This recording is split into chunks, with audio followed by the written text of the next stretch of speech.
Pour comprendre la création monétaire par les banques commerciales, il faut comprendre leur bilan comptable. Étudions cela ensemble, de manière interactive.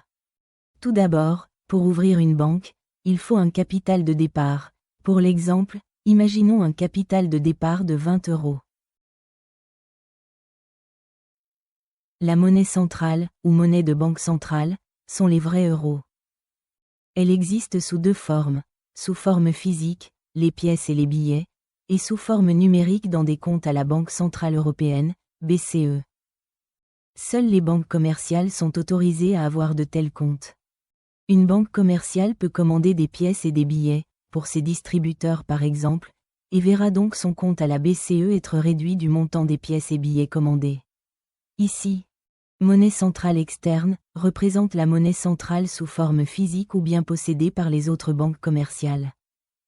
Les capitaux propres, c'est la partie des actifs que la banque possède, que possèdent ses propriétaires et actionnaires donc. Votre premier client est là. Testez la nouvelle action, dépôt d'un client.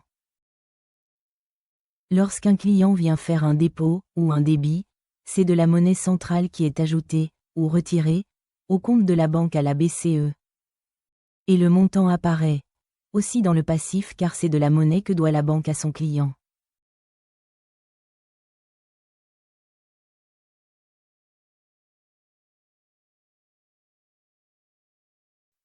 Soit le client fait un dépôt de pièces et billets, c'est bien de la monnaie centrale, soit c'est un virement depuis une autre banque. Dans ce cas, le virement est en fait réalisé entre les deux comptes des deux banques à la BCE, donc aussi de la monnaie centrale. À côté de cela, ce qu'un client voit apparaître sur ses comptes, c'est le montant au passif. Ce n'est pas de la monnaie, c'est une promesse de monnaie.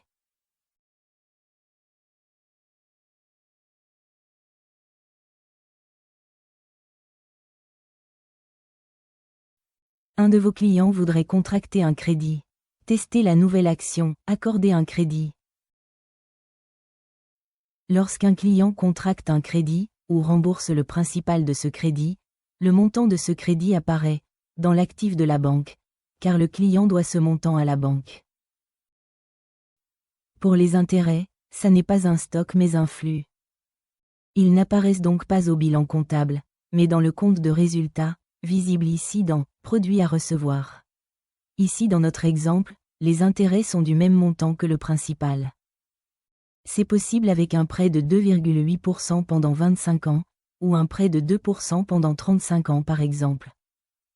On se rend compte ici que derrière chaque prétendu euro, sur le compte bancaire d'un client, dépôt, ou sur le compte bancaire de la banque même, capitaux propres, se cachent en fait soit des vrais euros, monnaie centrale, soit une dette, les crédits. Nous verrons dans une prochaine partie que les vrais euros, la monnaie centrale, est en fait aussi une monnaie dette, celle de la BCE. Vous pouvez jouer avec les actions, accorder un crédit, et remboursement du principal. Que se passe-t-il si vous acceptez plein de crédits, et que vos clients enchaînent les débits, mais qu'il vous reste des dépôts à honorer? Essayez. Vous êtes en risque d'illiquidité. En effet, vous n'avez plus de monnaie centrale. Vous ne pouvez donc plus respecter les demandes de débit de vos clients. Un crédit vient rarement sans intérêt à payer à la banque. Testez la nouvelle action, paiement des intérêts. Lors du paiement des intérêts, les clients voient le montant de leur compte diminuer. Le principal de leur crédit est toujours là, ils doivent toujours rembourser ce montant à la banque. En fait, c'est la banque qui récupère ses intérêts dans ses capitaux propres. Mais la banque a aussi des dépenses, des salaires, des dividendes, et diverses charges. Dans ce cas, ce sont ses capitaux propres qui diminuent. Si celui qui reçoit le montant de ses dépenses a son compte dans la même banque, dépenses internes, il voit le montant de son compte augmenter. Par contre, si celui qui reçoit le montant de ses dépenses a son compte dans une autre banque, dépenses externes, c'est un virement en monnaie centrale qui est réalisé. Car l'autre banque veut de la vraie monnaie, pas une promesse. Mais que se passe-t-il si un de vos clients ne peut pas rembourser et fait défaut sur son crédit? Testez la nouvelle action, défaut d'un client sur un crédit. Si un client ne peut pas rembourser son crédit et fait défaut, ce sont les capitaux propres de la banque qui sont impactés. Que se passe-t-il si vous perdez tous vos capitaux propres mais que vous avez encore des crédits en cours? Essayez. Vous êtes en risque d'insolvabilité. En effet, vous n'avez plus de capitaux propres. À la moindre insolvabilité d'un de vos crédits en cours, vous allez devoir diminuer les dépôts de vos clients.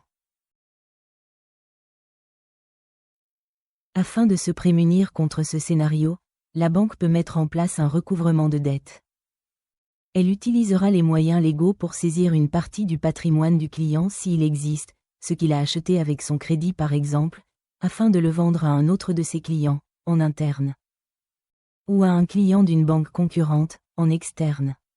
Dans le cas d'un défaut de paiement sur les intérêts, cela n'impacte pas les capitaux propres de la banque. C'est un profit en moins, mais qui peut également amener à un recouvrement de dettes. On voit donc bien que si une banque ne dépense pas tous les intérêts perçus, les clients n'ont pas le choix, ils vont obligatoirement devoir faire défaut sur leurs dettes. Et les banques pourront saisir leur patrimoine afin de le revendre et s'enrichir.